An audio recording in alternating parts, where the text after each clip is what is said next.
ఈరోజు మనం బైబిల్లో ఉన్న ఒక చాలా ముఖ్యమైన కథను చూస్తాం. అబ్రాహాము మరియు ఐజాక్ కథ.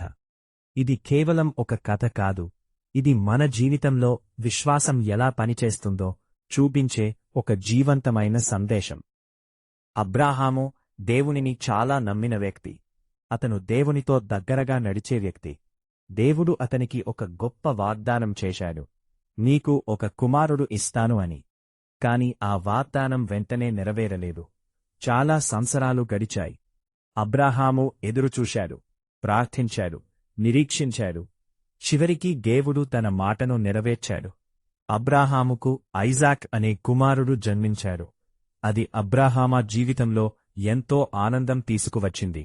అతని హృదయం పూర్తిగా సంతోషంతో నిండిపోయింది. ఐజాక్ అతనికి కేవలం కుమారుడు మాత్రమే కాదు, అతని జీవితం, అతని భవిష్యత్తు, అతని ఆశ. కాని ఒకరోజు అనుకోని విధంగా దేవుడు అబ్రాహామును పరీక్షించాడు. దేవుడు అతనితో ఇలా అన్నాడు, నీ కుమారుడు ఐజాక్ను తీసుకుని నేను చూపించే స్థలానికి వెళ్లి అతన్ని బలిగా అర్పించు. ఈ మాట అబ్రాహాముకు ఎంత కష్టం అనిపించిందో ఊహించుకోవచ్చు. ఎందుకనంటే ఐజాక్ అతని హృదయం, అతని జీవితానికి అర్థం. ముఖ్యమైన ప్రశ్న వస్తుంది, అబ్రాహాము ఏమి చేస్తారో? ప్రశ్నిస్తారా?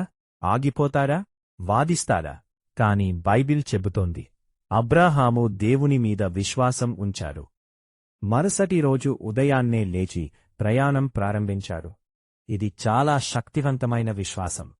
3 రోజుల ప్రయాణం తర్వాత వారు దేవుడు చెప్పిన కొండ దగ్గరకు చేరుకున్నారు.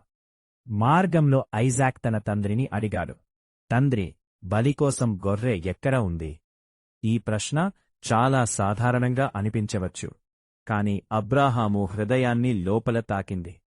అబ్రాహాము చాలా నమ్మకంతో సమాధానమిచ్చాడు, దేవుడే మనకు బలిని సమకూర్చుతాడు.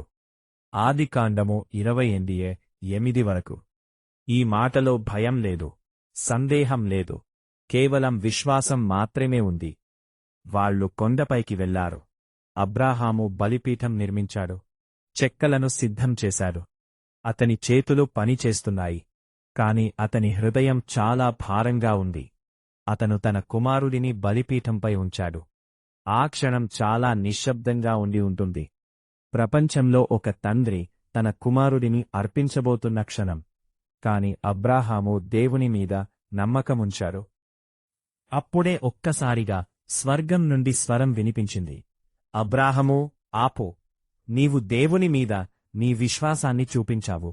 ఇది ఒక్క పరీక్ష మాత్రమే. అప్పుడు ఒక అద్భుతం జరిగింది. దగ్గరలో ఒక్క గొర్రె కనిపించింది. దేవుడు ముందే దాన్ని సిద్ధం చేశాడు. అబ్రాహాము ఆ గొర్రెను తీసుకుని దేవునికి బలి ఇచ్చాడు. అబ్రాహాము ఆ స్థలానికి పేరు పెట్టాడు, యెహోవా ఈరే, దేవుడు సమకూర్చును. ఆదికాండము 22:14. ఈ కథ మనకు చాలా ముఖ్యమైన విషయం నేర్పుతుంది. దేవుడు మన విశ్వాసాన్ని పరీక్షిస్తాడు, కాని ఆయన మనల్ని ఎప్పుడూ విడిచిపెట్టడు. కొన్నిసార్లు దేవుడు మన జీవితంలో మనకు చాలా ప్రియమైన విషయాన్ని అడుగుతాడు, కాని చివరికి ఆయన మనకు ఇంకా మంచిదాన్ని ఇస్తాడు.